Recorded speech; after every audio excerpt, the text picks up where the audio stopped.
अस्सलाम वालेकुम अज़ीज़ान मन, आपको आपके दोस्त आपके भाई तैयब एजाज का सलाम। उम्मीद करता हूँ तो हम तल्लु खैर ऑफिस से होंगे, जहाँ कहीं भी होंगे अपने लिखाना के साथ एक अच्छी ज़िंदगी बसर कर रहे होंगे।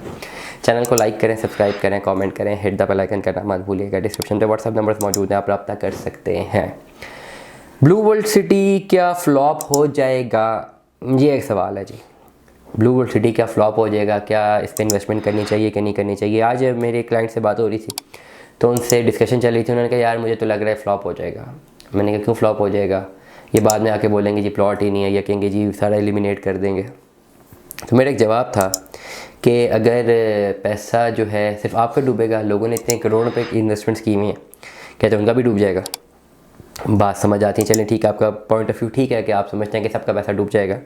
लेकिन अगर हम इसी अनसर्टेनिटी में रहेंगे कि सब कुछ डूब जाएगा, तो फिर तो हम कहीं पर भी इन्वेस्टमेंट ना करें, फिर हम डीएचए में भी ना करें, बैरिया में भी ना करें, इस डर से। अब बैरिया की खबरें चल रही है ना कि बैरिया डिफ़ॉल्ट करने वाला है, अक्सर खबरें चल रही हैं।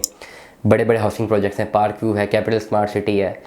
जहन में अगर अभाम आता है कि जी ये एक प्रोजेक्ट ऐसा है जो कि नहीं डिलीवर होगा, तो फिर तो वो नहीं होगा। अगर जहन में है तो अगर पैसे डूबेंगे तो सबके डूब जाएंगे। और डेफिनेटली पाकिस्तान की इकोनॉमी में अगर आपका पैसा डूब जाता है आप कुछ नहीं कर सकते, ये भी एक रियलिटी है। चाहे बात किसी को अच्छी लगे बुरी लगे, पैसा डूब जाए तो कुछ भी नहीं किया जा सकता। लेकिन एक चीज़ होती है एनालिसिस, हम एनालाइज़ करते हैं, हमेशा चीज़ों को एनालाइज़ किया करते हैं कि आइदर जो चीज़ हम एवेल्यूएट कर रहे हैं उसकी एवेल्यूएशन कैसी है कैसी नहीं है।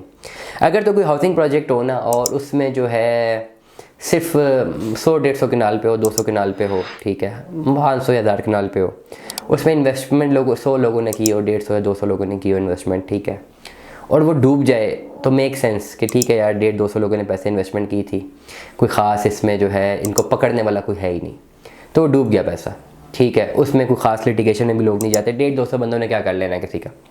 लेकिन अगर हम ब्लू सिटी की बात करें तो 1.5 लाख कनाल पे है इन्वेस्टमेंट। इसमें पूरे पाकिस्तान में चप्पे चप्पे से लोगों ने की हुई है, ना सिर्फ पाकिस्तान में बल्कि ओवरसीज़ पाकिस्तानी ने भी की हुई है। तो बड़ा स्ट्रेट फॉरवर्डली बताऊं कि अगर ये डिफ़ॉल्ट करता है या एलिमिनेट हो जाता है किसी भी वजह से, खुदा ना करे, तो क्या ये आवाम छोड़ेगी इस पर्टिकुलर जगह को? नहीं छोड़ सकती ना। तो इसलिए जो बड़े प्रोजेक्ट्स होते हैं उनका डिफ़ॉल्ट का ख़तरा नहीं होता। जो इतना बड़ा बन चुका हुआ, इतनी जो मैसिव डेवलपमेंट आपको साइड में नज़र आ रही है, वो कहाँ जाएगी? किसी न किसी के हिस्से में कुछ ना कुछ तो आना ही है ना। To be very straightforward बता रहा हूँ। तो ये जो इस तरह की खाम ख्याली है, डेफिनेटली एनओसी नहीं है, अभी तक एनओसी नहीं है। और लड़ रहे हैं, वो कोशिश कर रहे हैं कि एनओसी मिल जाए, वो लड़ रहे हैं, अभी तक उनकी लड़ाई कामयाब नहीं हुए, ठीक है। वो चाहे वो फॉर्मर प्राइम मिनिस्टर की गवर्नमेंट थी तब भी कामयाब नहीं हो सके। फॉर्मर प्राइम मिनिस्टर की गवर्नमेंट में काफ़ी ज़्यादा जो हाउसिंग प्रोजेक्ट्स को एनओसी मिले थे, इनको तब मिल जाता, लेकिन नहीं मिला। अभी तक लगे ही में कि इनका बेसिकली फाटा से इनका एनओसी आना है, या इनका एनओसी जो है डिस्ट्रिक्ट गवर्नमेंट से आना है, या इनका एनओसी जो है आरडीए ने देना है। अभी तक ये लड़ाई नहीं क्लियर हुई, ठीक है। और ये जगह लीगल डिक्लेयर करनी है कि इलीगल डिक्लेयर करनी है, ये तमाम तर चीज़ें जो हैं ये चलती रहेंगी। लेकिन अब मैसिव डेवलपमेंट भी तो देखें जाके, वहाँ पे लोगों ने घर बना लिए हैं, forces cadet school and college बन गए, इतना सारा आसान है कि एलिमिनेट हो जाएगा। और एलिमिनेट हो जाएगा क्योंकि ये हाउसिंग प्रोजेक्ट जो है वो 2 नंबर है, और इसके जगह कोई और हाउसिंग प्रोजेक्ट आ जाएगा क्योंकि वो लीगल होगा। तो that's now how it is done.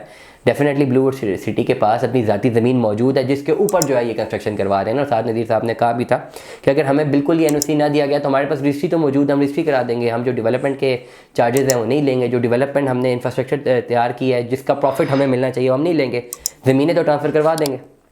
ज़मीन के मालिक डेफिनेटली मैं ज़मीन का मालिक हूँ, ज़मीन सारी मेरे नाम पे, मैं उसके ऊपर सोसाइटी बना रहा हूँ। सोसाइटी मुझे एनओसी नहीं देती तो मतलब मैं फाइल्स की ट्रेड करके उसका अलॉटमेंट लेटर अपने पास इशू नहीं कर सकता जब तक एनओसी मेरे पास नहीं है।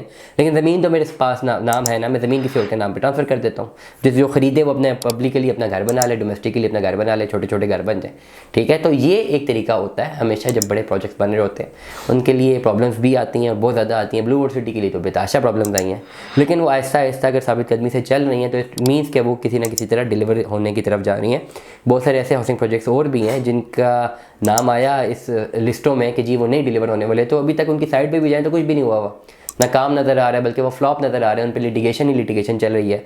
वो किस ना जिनकी ज़मीन एक्चुअल थी ना वो उसके मालिक हैं, जिन्होंने इस पर कब्जा किया ना वो मालिक हैं, जो सोसाइटी जिससे मार्केटिंग की ना वो मालिक है, वो ज़मीन बंजर ही पड़ी हुई है। लेकिन ब्लू वर्ल्ड सिटी का लैंड देखें कि धड़ाधड़ जो है यहाँ पे जो है डेवलपमेंट हो रही है। इसलिए मुझे लगता है blue word city to some extent मेरी इवैल्यूएशन के मुताबिक, मेरे एनालिसिस के मुताबिक ये नहीं डिफ़ॉल्ट कर सकता, क्योंकि ये अब करोड़ों का नहीं बल्कि अरबों रुपए का प्रोजेक्ट बन चुका हुआ है।